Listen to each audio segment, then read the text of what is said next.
আজকের ঘটনা যে ঢাকা বিশ্ববিদ্যালয়ের একজন শিক্ষক তিনি রমজান মাসে বিশ্ববিদ্যালয়ের শিক্ষার্থীদেরকে বিশ্ববিদ্যালয় আঙ্গিনায়, যে বিশ্ববিদ্যালয় জায়গা দান করেছে একজন মুসলমান নবাব, যে বিশ্ববিদ্যালয় চলে বেশিরভাগ মুসলমানদের করের টাকায়, সেই বিশ্ববিদ্যালয় মুসলমানদের জায়গায় মুসলমানদের টাকা, বেশিরভাগ মুসলমানদের টাকা যেখানে, সেখানে সেই প্রতিষ্ঠানে কোরআনে কারীম তেলাওয়াত করা হয়েছে, তার জন্য শোকজ যিনি জারি করেছেন তাকে আজকে শিক্ষার্থীরা যে কোরআনে কারীমের তেলাওয়াত শুনিয়েছেন তার কক্ষে গিয়ে আপনারা দেখেছেন। والتين والزيتون وطور سينين وهذا البلد الأمين। অবাক করা বিষয় কি জানেন, এদেশের এক শ্রেণীর মিডিয়া এটাকে নিয়ে সমালোচনা করে বলছে যে জোর করে কোরআন শোনানো তো ঠিক না। নীতিবাক্য শুনেছেন? জোর করে কোরআন শোনানো ঠিক না, মনে হয় যে জোর করে আয়নাঘরে নিছে। যারা জোর করে আয়নাঘরে নেওয়ার বিরুদ্ধে কোনোদিন একটা শব্দ বলতে পারে নাই, তারা এখন আল্লাহর কালাম শুনাইছে একজন মুসলমান দাবিদার মানুষকে, কোনো হিন্দুকেও শোনায় নাই, সেটার বিরুদ্ধে তারা প্রতিবাদ করতেছে জোর করে কোরআন তেলাওয়াত করা ঠিক না। তাহলে জোর করে কোরআন তেলাওয়াত বন্ধ করা ঠিক আছে? রমজানে যখন কোরআন তেলাওয়াত করতে দেওয়া হয় নাই, সেখানে শোকজ জারি করা হয়েছে, সেটা ঠিক ছিল? তাহলে তুমি নিজের বেলায় খুব অধিকারের পরে সোচ্চার, অন্যের বেলায় একেবারে সোচ্চার না। দেখুন, আমাদেরকে মানবাধিকারের কথা বলা হয়, আমরাও মানবাধিকারের কথা বলি, কিন্তু আমরা মানবাধিকার বলতে মিন করি একটা, ওরা মানবাধিকার বলতে মিন করে সমকামিতা, সমকামীদের অধিকার।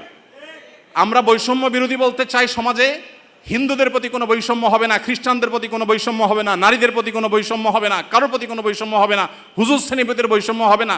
দাঁড়িয়ে আছে তাহলে সে চাকরির জন্য অনুপযুক্ত বিবেচনা করা হবে, দায়ের কারণে এই বৈষম্য হবে না। টুপি আছে, হিজাব আছে, সেজন্য সে ভার্সিটিতে চান্স পাবে না বা তার প্রতি বৈষম্যমূলক আচরণ করা হবে, এগুলো থাকবে না। এদেশে মানুষ এই বৈষম্য দূর করতে চায়, আর ওরা আছে এদেশে সমকামীদের অধিকার প্রতিষ্ঠা করে তথাকথিত বৈষম্য দূর করার জন্য। তো আমাদের বৈষম্য বিরোধী চেতনা আর তাদের বৈষম্য বিরোধী চেতনা এক না।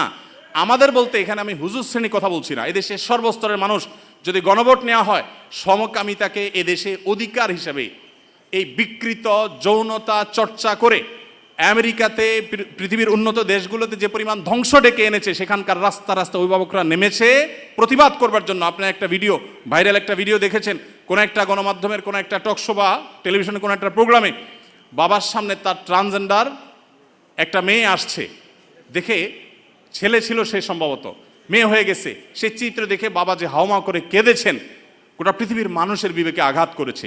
এই বিকৃত যৌনাচারের যারা প্রবর্তক, যারা এর ধ্বজাধারী, এরা ওই বিকৃত জিনিসটাকে আমাদের দেশে প্রবেশ করাবার অপচেষ্টায় লিপ্ত আছে। এরা জানে না যে এই স্বপ্ন এই দেশের মানুষ আসলে কখনো বাস্তবায়ন হতে দিবে না।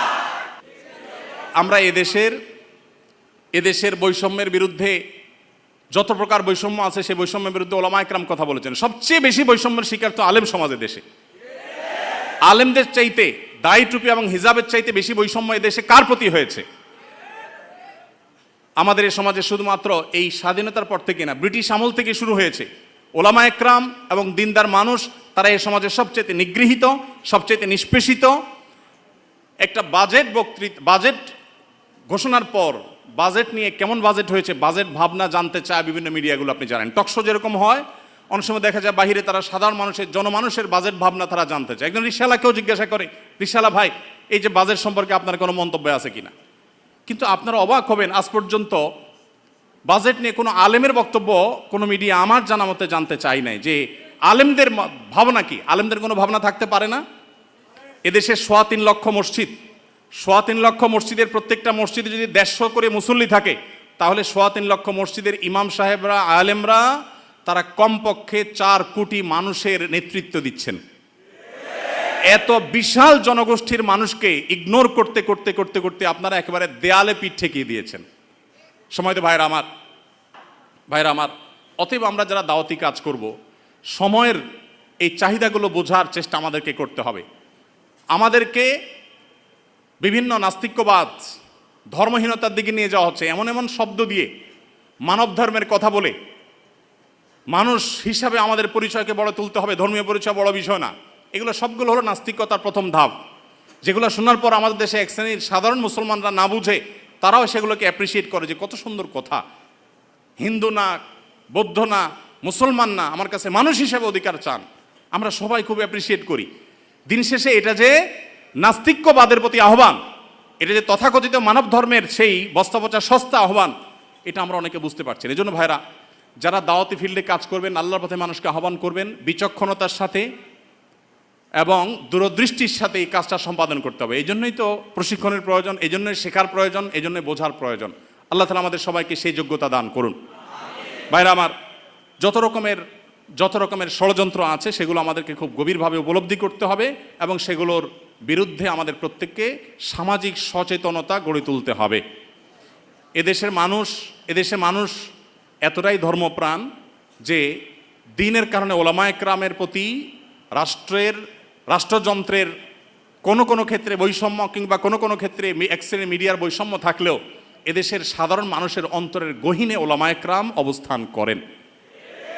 একজন আলেমকে যে সম্মান, যে রেসপেক্ট সাধারণ মানুষ করে, কোনো পলিটিশিয়ানকে, কোনো পদস্থ কর্মকর্তাকে তিনি যত বড়ই হন না কেন, অন্তরের গভীর থেকে প্রকৃত যে ভালোবাসা থেকে যে শ্রদ্ধাটা হয়, সেই শ্রদ্ধাটা কখনো এদেশে মানুষ অন্য কাউকে নিবেদন করে না। ওলামায়ে কেরামের প্রতি যে ভালোবাসা তাদের আছে, আমি আশা করব দায়িত্বশীলরা সেই বিষয়গুলো মাথায় রাখবেন। এখানে বিদেশিদের কোনো এজেন্ডা তারা পুশ করার অপচেষ্টায় যারা লিপ্ত যেন না হন, সেটা বিনীতভাবে তাদেরকে অনুরোধ করতে চাই। এগুলো যদি করা হয়, এদেশে কোনো মানুষ সেটাকে সহ্য করবে না ইনশাআল্লাহ তাআলা। তাদের যদি সৎসাহস থাকে, তারা সমকামিতাকে বৈধতা দেওয়ার জন্য আইন করার ব্যাপারে গণভোট করুক। আমার তো মনে হয় না যে 1% ভোটও তাদের পক্ষে পড়ার কোনো সম্ভাবনা আছে।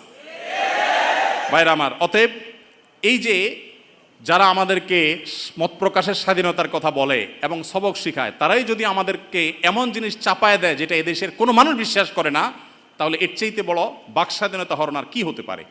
বিধায় আমরা আশা করব যে যারা দাওয়াতি কাজ করেন তারা এই টোনগুলো বোঝার চেষ্টা করবেন যে আপনাকে বৈষম্য বলতে কি বোঝাচ্ছে, মানবাধিকার বলতে আপনাকে দিয়ে বলাচ্ছে কি, আর তার মতলবটা কি, এটা বোঝার চেষ্টা আমাদেরকে করতে হবে। এরপর যে পয়েন্টটা বলবো তা হলো, দাওয়াতি কাজ যারা আমরা করবো ইনশাআল্লাহ, দাওয়াতি ফিল্ডে যারাই কাজ করবো ইনশাআল্লাহ, তারা সবসময় একটা জিনিস মাথায় রাখবো যে পুরুষদের পাশাপাশি আমাদের অনেক মেয়েদের মধ্যে দায়ী তৈরি করতে হবে। আমাদের দেশে নারীদের মধ্যে দাওয়াতি কাজ করবার মতো সেরকম মহিলা দায়ী, উপযুক্ত দায়ী নাই। আয়েশা রাদিয়াল্লাহু তাআলা আনহার কাছে অন্যান্য মেয়েরা দিন শিখবার জন্য আসতেন। অনেক আলেম আছেন, তার স্ত্রীকে পর্যন্ত তিনি এতটুকু যোগ্যতা গড়ে তোলেন নাই, এতটা যোগ্যতা সৃষ্টি করে দেন নাই যে তিনি আশপাশের মহিলাদেরকে, তার বিল্ডিংয়ে থাকা মহিলাদেরকে অ্যাটলিস্ট দাওয়াতি কাজ করবেন, আল্লাহর পথে আহ্বান করবেন। আমাদের মা বোনদের, বিশেষ করে এদেশে মা বোনদের দিনের প্রতি যে আগ্রহ, যদি আমরা আজকে উপযুক্ত মহিলা দায়ী সেরকম তৈরি করতে পারতাম, এবং অবশ্যই মহিলাদের দাওয়াতি কাজে শরীয়তের যে বাইন্ডিংসগুলো আছে, শারায়েতগুলো আছে, সেগুলো মেনটেন করে যদি করা যেত, এই সমাজের চেহারা পরিবর্তন হয়ে